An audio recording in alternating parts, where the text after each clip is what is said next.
Good morning. Thank you for joining us at such an early hour. I didn't think there were two 8 o'clocks in the day, I have to confess. It was a bit of a new experience for me. So we're going to talk about Brexit. This was a session that Peter and I proposed some months ago, and at the time we said rather jokingly to Stuart, wouldn't it be interesting if Brexit happens, we could have a session on it, what do you think? Not at that point seriously thinking that it would ever happen. So this has turned out to be it's a turn up for the books. What we're going to do is, some of you will have thought deeply about Brexit and the implications of Brexit, some of you may not. So the session will be split into 2 parts. Peter Church, counsellor in my team, will set the scene, setting out some of the legal options and some of the legal implications of Brexit, the process, what post-Brexit might look like. And then we'll hear from a couple of panellists who've got what seemed to Stuart and I particularly relevant experience. So the first is Finn Merstad, who sat next to Peter. So Finn is, although he is the head of digital services at the Norwegian Consumer Council in Oslo, he is here this morning in a personal capacity, having spent 10, 15 years working on behalf of European and Norwegian businesses, the Norwegian government in liaising with the European Commission, the European institutions. His perspective of life right at the edge of the European institutions we thought would be interesting for this group. And then the second speaker, who's not quite here yet, is Rory Munro, who's the head of the UK's negotiating team with the Article 31 Committee and DAPIX. Just-in-time delivery. He arrived at a perfect moment. So, and then what we hope is we'll hear briefly from Finn and Rory, and then there should be plenty of time for questions. That is the principal aim of today's session. So we're going to start with Peter setting the scene. Okay, so a couple of points to start with. The first is bias. I personally was much more profoundly affected by the Brexit vote than I had anticipated, and I think that's partly some of the anxiety about the political instability in the UK, but also I think it's a question of identity, and actually looking at the Brexit vote, I think it cuts to my identity as a European citizen, and that's something I think I feel much more strongly about than I had anticipated. So in relation to a lot of the issues we're going to discuss today, there's some subjective judgment about what the future might look like, and I'm very much prepared to admit that my judgment might be clouded, I think, by my own views about Brexit. The next is priority. There are so many issues to consider as part of Brexit: access to the single market, free movement of people, the relationship of the England with Scotland and Northern Ireland going forward, and many other things. And obviously the other EU states have other things to think about as well, so they'll be thinking about the migration crisis. And the point here, I think, is while there are sensible and practical solutions to be reached in relation to many of the issues facing us, I have some concerns about whether or not there will be the time or political capital expended in order to reach them. Certainly someone in the civil service, ex-permanent secretary for the FCO, said this is going to be the biggest administrative and legislative challenge since 1945. I mean, Rory, do you see it as being a fairly big challenge from your side? Yes. Yes. I'm going. I mean, yes, it is. Clearly, it's the biggest thing I've ever been faced with in my lengthier than I like to admit civil service career,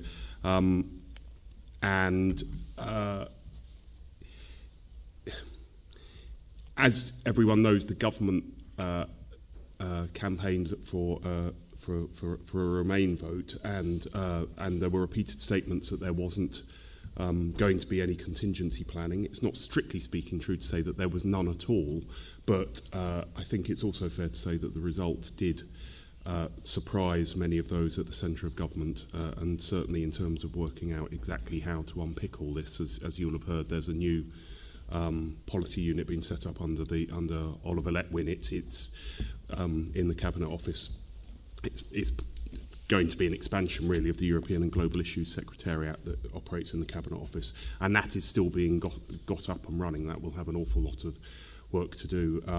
and that, you know, the new leader of that isn't actually yet in place. So yes, there's a huge amount to do,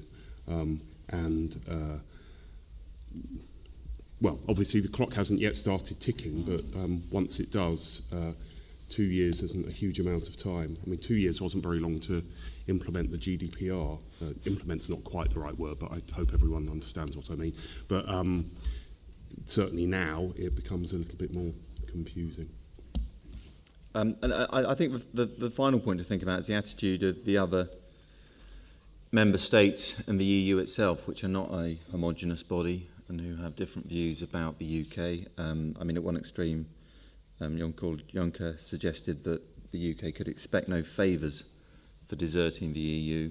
At the other end, I think certainly you've seen, for example, Angela Merkel appears to be looking for perhaps a more constructive approach to the EU, the UK exiting the EU. So we'll have a look at what's next. I think we'll think about what data protection laws will apply in the UK, what the position will be for transferring personal data from the EU to the UK, and then maybe very briefly touch on the effect of Brexit on the development of EU's data protection laws. So as a very brief reminder, nothing has happened legally. The referendum was an expression of the democratic will of the British people, but it has no legal effect. The legal effect will take place when the government decides to serve the Article 50 notice on the EU, and that will trigger a 2-year period in which to negotiate and leave the EU. David Cameron has decided not to serve the Article 50 notice before stepping down, and he's left that to the new leader. We have 5 candidates at the moment who are currently contesting the Conservative leadership election. They'll be whittled down to 2 candidates, and those 2 candidates will go out for a vote amongst the grassroots Conservative activists. And I think we're anticipating that we should have a new leader of the Conservative Party on the 9th of September. So I think really until the 9th of September, until we have someone in charge with a mandate to take the UK forward, the position is likely to remain uncertain. You do see some discussion about whether or not there might be some potential here for acceleration, whether or not the Conservative Party might coalesce around a single candidate to appoint them now. Whether or not that's possible, I think, is difficult to say. So what are the options for the future? Well, there are a range of options set out here. Slightly complicated diagram setting out the various different permutations and the implications of each. But it seems to me actually what you've got essentially is a trade between freedom of movement of people and access to the single market. And the UK will, I think, have to think about which it wants going forward, because while there's been a lot of discussion about having access to the single market and being able to stop freedom of movement of people, that strikes me as being potentially optimistic, though who knows. And as part of that, there's been a lot of discussion about the Norway model and the EEA model. And Finn, I wondered if you could just maybe talk about your experience there. No? Yeah. Yep. Okay, hi, thank you. So I'm here in a personal capacity. I'll speak tomorrow in an official capacity on other issues. My background is I worked, so the full disclaimer, I used to work on the Norwegian Join side more than 10 years ago, heading the youth movement there. For more than 2 years, I was campaigning for Norway to join the EU, which was a completely failure because we're still not a member. And since then, I worked in the European policy unit of the Minister of Foreign Affairs, coordinating European policy, Norwegian European policy. Basically, we were about 5 people with a white paper guiding us, trying to design the lobby strategy for Norway. And then I went on just to do a master's at LSE in European politics. So I have a little bit of a background information on how the EU works. And then I worked 5 years in Brussels on behalf of Norwegian companies lobbying the European Union. And from that experience, I have a few, I thought I'd tell you very briefly a few stories. But just so you know what the EEA agreement is, it was a temporary agreement designed in 1992 to ease membership for Norway and the EFTA members, so Sweden, Finland, Austria. But Norway was the only one who actually needed it because the others became members very quickly. So it was a temporary agreement at the time, which has now survived since 1992. We also have 74 other bilateral agreements with the European Union, which is almost no one is aware of, and that covers the field of justice and home affairs. It covers so the Dublin agreements, the Prüm agreement, Europol, Schengen. So some people say that Norway is even more integrated in Europe and in the EU than the UK currently, except that we don't have a say. And I think that's that's my main message here today, from a business perspective, from a civil society perspective, and from a government perspective. Not being a member, of course, is a huge disadvantage from an interest perspective. Working for the government, we basically had to rely on getting papers from other countries that were nice enough to us to share documents with us. The only way we could influence formally was through commission consultations, and then it all went into this big black box called the European Parliament and the Council, where Norway has very little formal influence. And Norway basically becomes a lobby nation along the lines of any other company, to be honest. And then when living in Brussels, this became, of course, a huge challenge for global Norwegian companies. Obviously, they benefit from the free trade. They benefit from the single market. I think without that, Norway would have been much more isolated and not as wealthy as it is today. So there's a huge benefit of being a part of the EEA because it gives market access and, of course, free mobility. So from a company perspective, in Norway, we have many international companies. People move freely and they work very easily in Norway.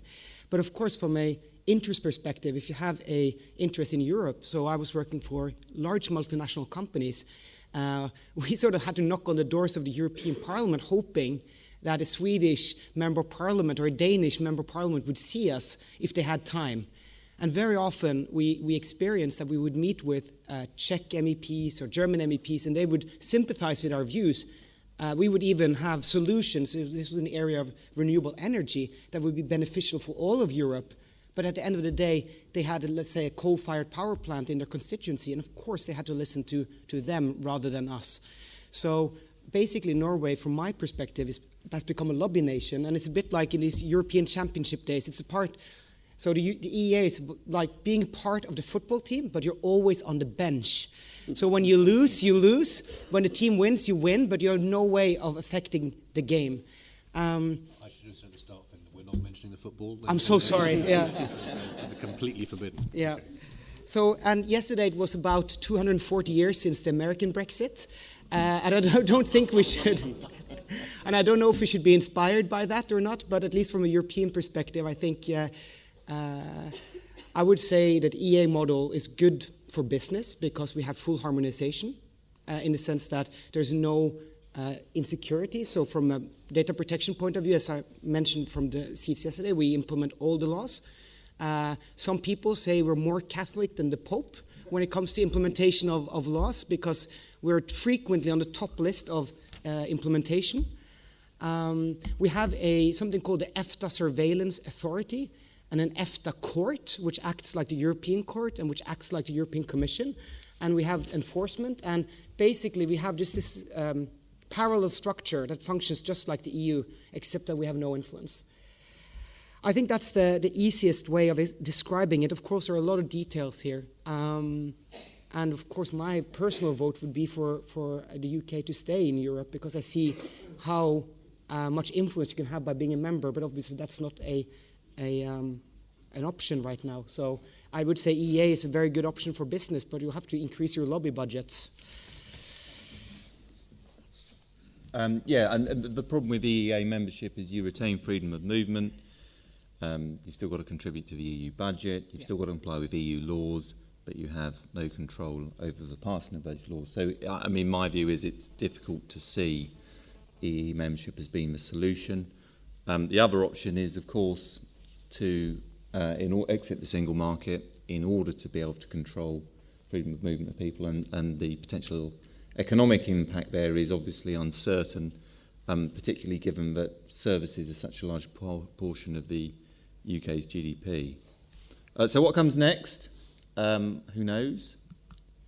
The options are for the new leader to start negotiating with the EU, to have some soft negotiations before pulling the Article 50 trigger. You're looking at me curiously, Richard. The reference to the Daily Mail on your slide. I'm getting there.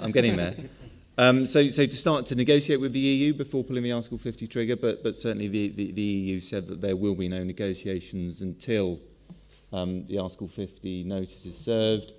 People talk about second thoughts, whether or not we might have a second referendum or a general election. But the point there, I think, is, again, my view is that leaving the EU is going to potentially have negative consequences for the UK, and everyone I talk to thinks that it will have negative consequences for the UK, but that's because I think we all live in a London bubble or a privacy bubble, and there are, I think, many people out there who continue to think that Brexit is going to be fantastic.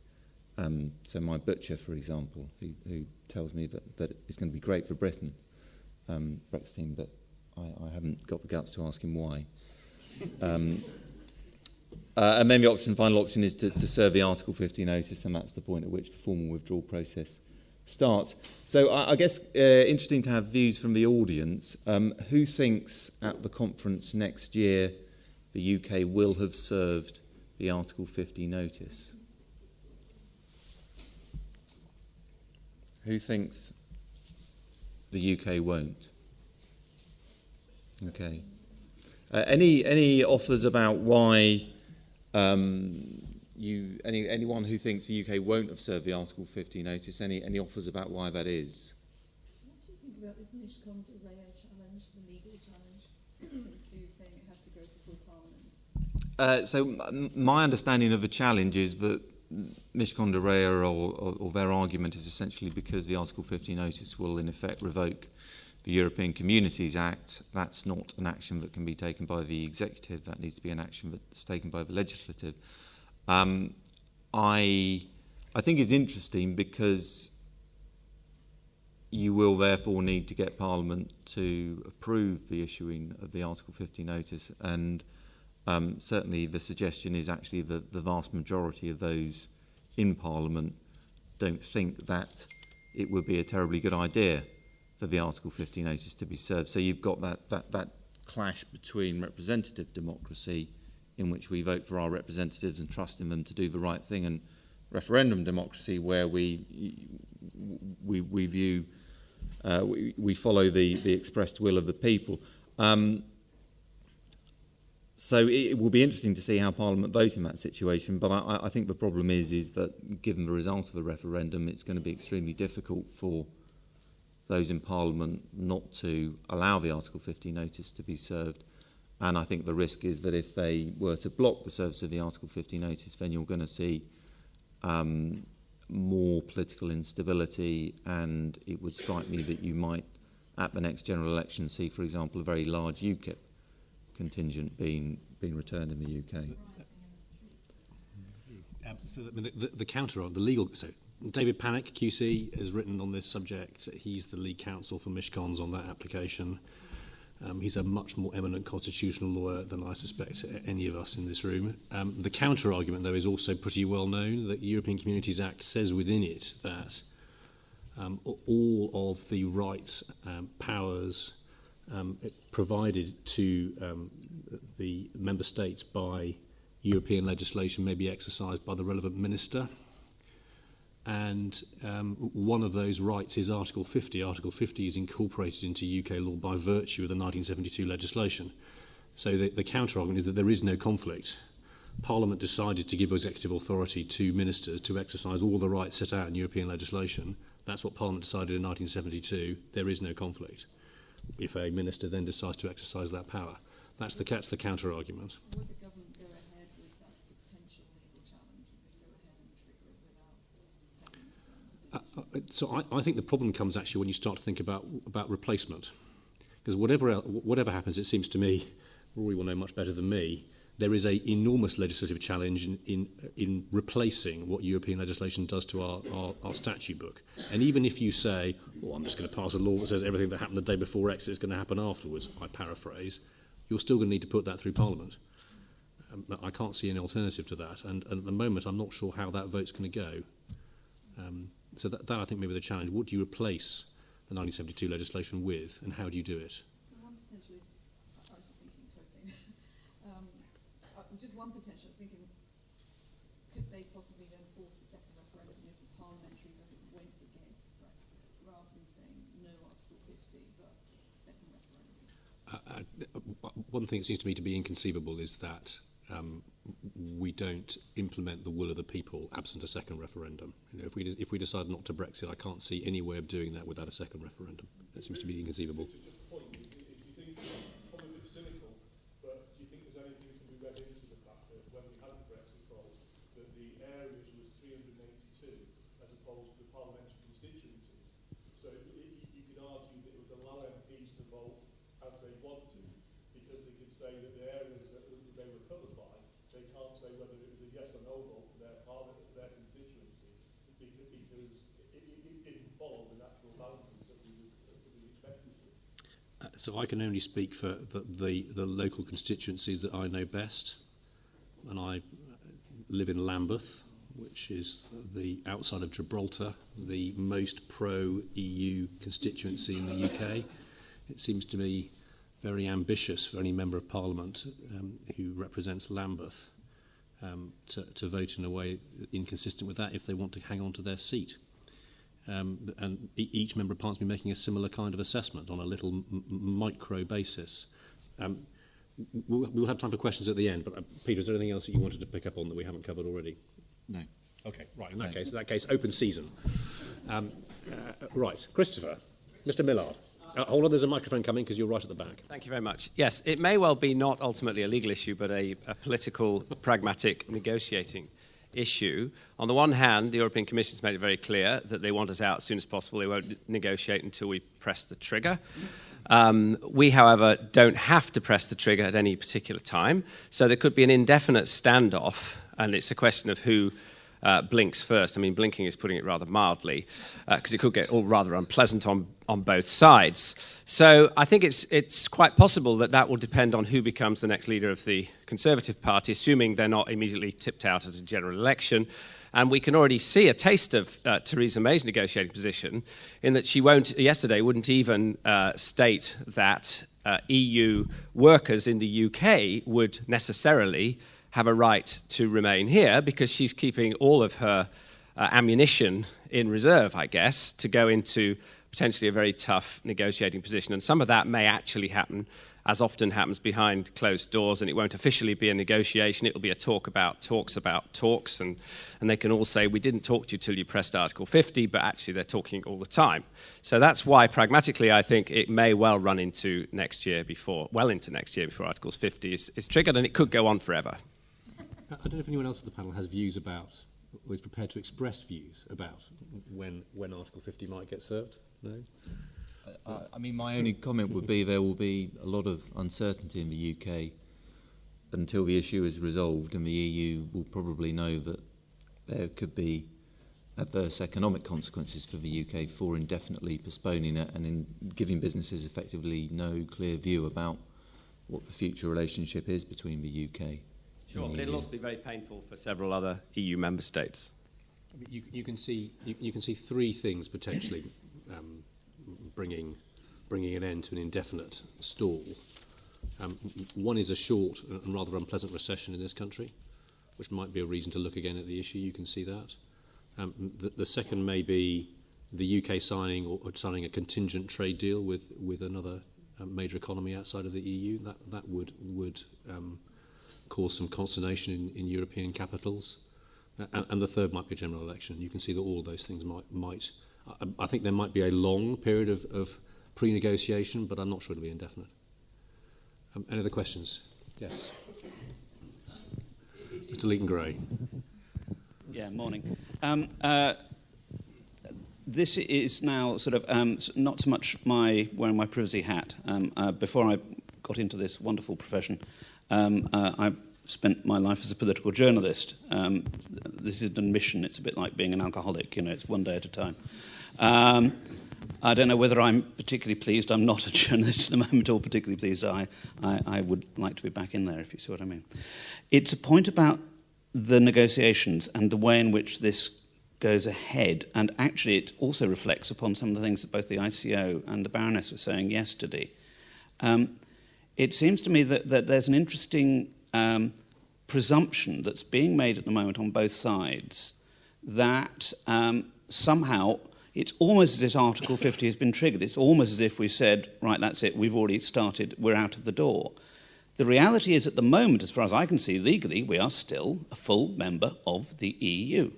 So, during the negotiations on the setting up of the EDPB, we will probably be the least favourite child at the party, but we still have to be invited, because we will have a seat at that table, even after Article 50 is triggered, it seems to me, because the negotiation is about the exit. Up until the moment of the exit, we are a full member of the club. Now, you can either see that very cynically and say, right, we can make life bloody awkward inside the systems of government of the EU and use that almost as a negotiating tactic. I don't think that's particularly likely, but I do think we're perhaps underestimating the degree to which actually we are still involved, and part of that process of Article 50 removal has to be involved in sort of, we're at the table while we negotiate in real terms inside other institutions. And I wondered, what you'd say in terms of sort of, it does seem to me that we are still there, we're at the table, and because of the uncertainty, strangely, that's likely to carry on being quite influential, isn't it? No, it's an interesting perspective. And clearly, yes, we are until we're full members of the EU. Continue to be so. And will continue to be operating as if the GDPR will be taking full effect in the UK, as indeed assuming that we're not out by the 25th of May 2018, then something will have to happen. The GDPR will have full effect here because we will be part of the EU. In terms of the but query, of course, what the new incoming Prime Minister and ministers decide that they want to do in terms of negotiations with the Commission and other member states about whether it really does mean that it takes full effect at that stage. I mean, again, those are all... There's a whole series of Donald Rumsfeld's known unknowns, I think, at the moment. And goodness knows how many unknown unknowns there are. But it's an interesting point you make about having still retaining influence, because, of course, on one reading, we may have very little influence, because it may well be the view of those leading the negotiations and other member states. Certainly the Commission might think, well, Bruno will say, whether I'm sure Bruno won't say, but there may be a view from the Commission that, well, actually, what's the point really of continuing with the UK? We know that they're going, particularly once Article 50 has been triggered, and the important thing is to keep the other 27 member states knitted together properly. There will be a question, of course, about alliances and the level of soft power that we continue to retain, and there might be a lot of this surely is going to be dependent on, I suppose, the toxicity with which we're regarded around the negotiating table. And some of that, again, I think it's probably can't be underestimated, going to be to do with the tone that the new government takes in terms of the negotiations. So were we to be looking at, just to pluck a name at random out of the hat, of Prime Minister Farage, I think it's unlikely, then we might have more difficulty than we would with, say, a Prime Minister May. It's really, really very difficult. I take your point. I suppose I've been proceeding in the last couple of weeks from a personally slightly more pessimistic view that we might have less rather than more influence, but certainly there will be opportunities that the civil service and politicians will be doing their best to make the most of in terms of taking that debate forward. Yeah. Can we ask a question of the audience? Because you raised an interesting point about the GDPR. Let's imagine that we're all still here in 2019. There's still electricity, there's still gas, those kinds of things. So 2019, what kind of legislation, privacy legislation, will we be living under? So we've probably got a few options. It could be GDPR, could be some form of Data Protection Act, maybe amended, or it could be no legislation at all. Hands up who thinks we're going to have the GDPR in all its glory in 2019. Group of privacy advisors thinking we're going to have the GDPR. Okay. All right. Anyone thinks it's going to be Data Protection Act with some knobs on, maybe? A much smaller number. Anyone think we can have no legislation at all? Repeal the kind of extreme UKIP dream? No. Well, there's a surprise. Privacy lawyers not in favour of repealing Data Protection Act. Okay. There was a question from the audience. Yeah, gentleman there. Yes, I've been recusing myself from all the votes. My accent. But one sort of question and perhaps observation is it certainly seems you're describing almost a sort of game of negotiating chicken over this, who can hold out the longest before have to start to perform the negotiation. One observation, and I don't know whether this is significant or not, but there's been a lot of conversation about the impact of the uncertainty during this limbo period. From an American perspective, I work with a number of companies who often are at the point of deciding, are we ready to jump across the pond and start to open up business and open up doors in Europe? And it seems to me most of these companies that I work with are now in a situation where if it's uncertain, the default is let's go somewhere else. And a convenient country in terms of language is, of course, Ireland. So they sort of seem like the default winner in the short term in terms of new investment and expansion. Is this an impact or a consideration, or is this sort of a rounding error with regards to the larger economic impact of the uncertainty? I mean, we've got Paul here from Accounting. So I wonder what your view is on this from the Dublin perspective. Hold on, Paul. In general terms, I think politically, I think we would have been very pro-Remain. So, as our closest ally and nearest neighbour, I think the preference would have been for the UK to stay in Europe. Now that it's happened, I think we're thinking, well, there's opportunities here for Dublin as well. There's already a large number of technology companies, around Silicon Dock, as it's called. And I think there's a lot of opportunities there, maybe for Ireland, and we're already seeing that in terms of being contacted by companies in the States that are now looking at alternatives to the UK. I think the one downside, though, is there's such a lack of certainty. And from an Irish perspective, that lack of certainty isn't good for us either, because we're a net exporter to the UK. And then the whole Northern Ireland... I think everyone is. I think everyone is. I mean, the other thing I'd say is, so we do see opportunities, but there's challenges as well. We're used to having referendums in Ireland, and we have also had a couple of scenarios where we've been asked to vote again.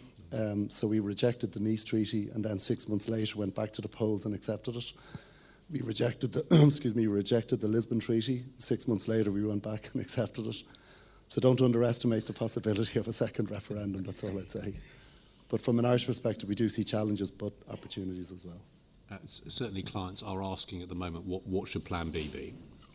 I don't think we've had anyone yet saying, right, we know what Plan B is, let's implement Plan B, but we've got lots of people asking, what is Plan B? What should Plan B be if Brexit happens?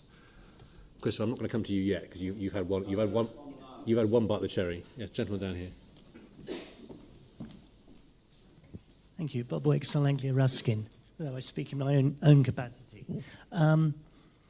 If the UK went for an EEA-like association with the EC, would we have to pass our own general data protection regulation clone to be adequate, and would we be held up and judged as like an external applicant for adequacy on that basis? So, Finn, why don't you start with that? If you went into, so if UK became a member of EFTA, I mean, UK used to be a member of EFTA, founded EFTA actually, then you would be subject to what is called the EFTA Surveillance Authority, which is the commission, which is basically the enforcer. So from our experience is that they are extremely strict, often more strict than the agencies in the EU. So they sort of replace the agency, as far as I know. I don't know how it is on data protection, how it will be in a regulation, but generally speaking, it will be the EFTA Surveillance Authority who will be the enforcer and looking after whether or not the EU law is being followed. And it's completely implementation. We basically adopt the laws in Norway, in Norwegian, but it just goes through Parliament and it's just stamped. So it's, the simple question is exactly the same, but it will be your own law. That's how it is in Norway. I mean, I think so we'd have to have our own law identical or almost identical to the regulation. Yeah, and especially when it's a regulation, it has to be identical as well. So it's, Well, I mean, the rules say essentially equivalent. It doesn't say identical. So, but clearly that would be a matter for negotiation with the Commission. And again, it would depend. I suppose a key factor to take into account is, at the moment, there are areas of flexibility within the GDPR, or there will continue to be areas of flexibility within the GDPR, which is open to member states to implement in certain ways. You know, member states can, derogations in Article 23, etc. And it's open to member states to interpret those within reason and within parameters set out, obviously, in the recitals and the rest of the regulation. If the UK, once it has left, wishes to have an adequacy agreement, then one would assume that the Commission will determine whether our regime is adequate or not, and I mean, one reading again is that the Commission could say, well, we're not particularly keen on the way that you have interpreted this particular article in this flexible way. We think you should have interpreted it in this way. And so, in a sense, that is ceding some of the control that the UK might have had in terms of its implementation. Now, I mean, there are other readings. I mean, again, who knows, but whether it would be regarded that the current Data Protection Act with certain modifications and certain strengthenings would be good enough. We just, again, it's too early really to say, but clearly there are lots of considerations there. I think we operate on the basis, certainly now, that the UK government position is that the GDPR will need to come into force in the UK, and then further discussions about adequacy, etc., will be for a later date. So I think that there are two models here we're talking about at the same time, but are slightly different. So one is we're an EEA member, and the EEA membership, the EEA in fact examines every piece of European legislation, and there are some amendments agreed where necessary. So if you look at the EEA treaties, there are the schedules to that have pages and pages and pages and pages and pages of little tiny teeny amendments to European Union legislation so that they can be implemented into the EEA. So what there will not be is an amendment to the GDPR that's affected by the EEA treaties. There's then a question of national implementation once you've settled those little tiny tweaks. But if we're an EEA member, we're going to be adequate. That's the deal. That's part of what being an EEA member will involve. I guess it is technically possible that EEA members will not be under the GDPR, but it's inconceivable. The situation, if you are Is outside... that a Linklaters chart? Is that publicly available? That is a Linklaters chart. But I think it is also publicly available. I mean, I think the slides for this session will be available on the website. So if you step outside the EA, then the question of adequacy arises. You know this better than me, probably. Then the interesting question about is what does adequacy mean? If you ask the Swiss, who are currently in the process of drafting their GDPR equivalent, they're not proposing to take the GDPR and just go ka-ching, ka-ching, cookie cut. Their legislation will be different. It's also the view of Swiss Council I was speaking to yesterday, who's involved in that drafting process, saying it's inconceivable that Switzerland won't be adequate under the GDPR arrangement. So different, but still adequate. That I think is how different, in what form, who knows. Gentleman there. We have time probably for one more question after this. Thanks. Steve Dickinson from the ICO, just speaking in a personal capacity. I just wondered, my understanding is that if we were to leave the EU but rejoin the EEA, we would probably lose the opt-outs that we've negotiated over the years, which means that a lot of the things that have been derogated back to the UK, we would then they would then be under the European control. So ironically enough, we'd be sort of more subject to European legislation than we would be currently. But it also means that in data protection terms, we would probably then be required to implement the law enforcement directive for domestic policing as well as for the international policing. Do you have any thoughts on that? Anyone like to comment on that? It's a reasonable interpretation, I think. Again, much to be worked through, and the Law Enforcement Directive presents us a whole set of additional challenges, not least of which is that, of course, it cross-cuts. So DCMS is the lead, following its move from MOJ, the lead data protection department in the UK, but obviously an awful lot of the Law Enforcement Directive work is Home Office and security agencies focused. So anyway, but yes, it may well become trickier. It will become trickier, I think. Sorry, it's not very clear, but I think it's probably the result. It's going to be the result of some political settlement. I mean, the EEA treaties, indeed the European Union treaties, are not law in the same way that this is a roomful of many lawyers that think of law. It's a matter of political compromise, and there are, when you dig into it, oodles and oodles of exceptions for European Union members and EEA members. The position of Greenland, some of the French overseas territories, the more you unpick it, the more exceptions you find. So I wouldn't assume that because the EEA works this way today, if the UK joined the EEA, it would work that way tomorrow. It'll be a matter of political negotiation. The challenge there, of course, is time. One final question. Yes, Gail.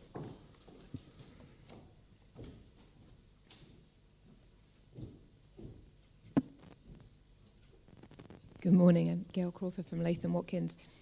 I just wanted to get your thoughts about how many sets of DP laws we might end up with, because I think the way we've been talking is perhaps optimistic in that we'll serve Article 50, and at the end of Article 50 we'll have agreed which of these models we'll be in. And given it took 4 years to agree the General Data Protection Regulation, I guess I'm a little more cynical, and I think it's possible at the end of that 2 years we may have agreed the basic terms of exit, like what happens to people who are already in the UK, but we may not have agreed exactly which of these models we're in. So I just wondered what your thoughts were on what would happen then. I think we can probably assume the GDPR will have come in, will then fall away, and I think you probably end up then with some sort of interim mess and then maybe a final mess at the end of that. But just wondered if you'd like to put some bets on when you might be eating your hat again, Richard. So to be clear, I didn't eat my hat. I won that bet. As you don't want to talk about, I'll talk about that afterwards. So at the point of exit, might we have no GDPR? Might we have no solution at all? What do people think about that on the panel?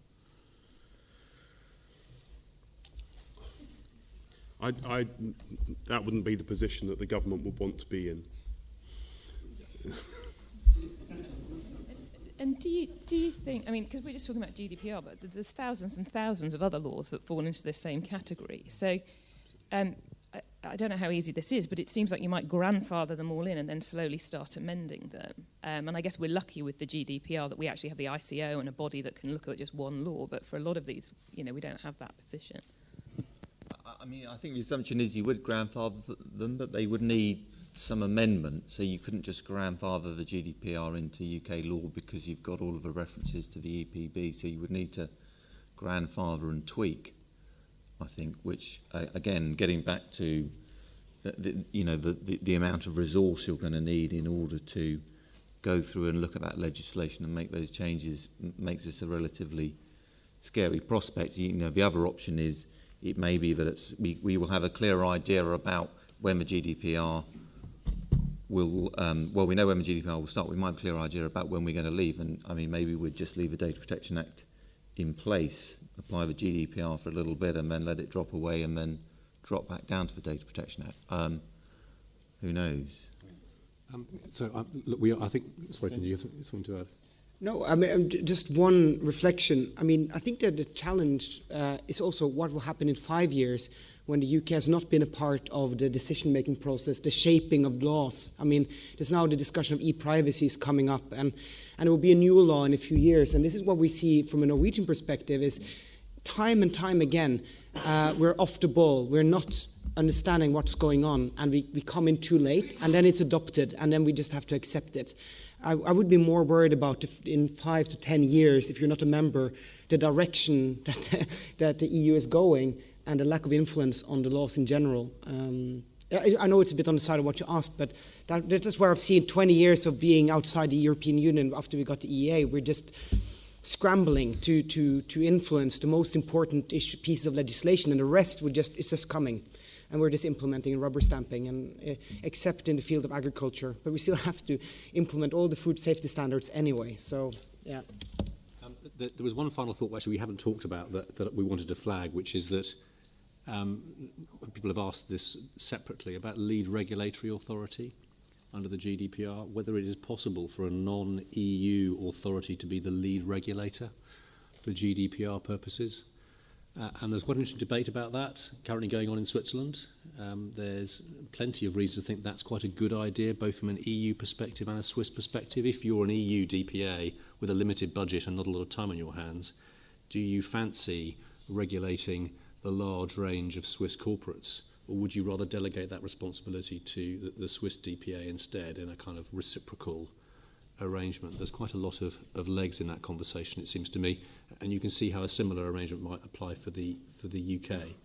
And there's some quite nice precedent in relation to MiFID and the concept of equivalence there. So I wouldn't necessarily assume, even some of the models lower down this chart, that the ICO is not going to have a role as a lead regulatory authority, because there is, in the cold, hard light of days, a lot of DPAs will be enthusiastic not to be regulating all of the UK's large multinational corporates.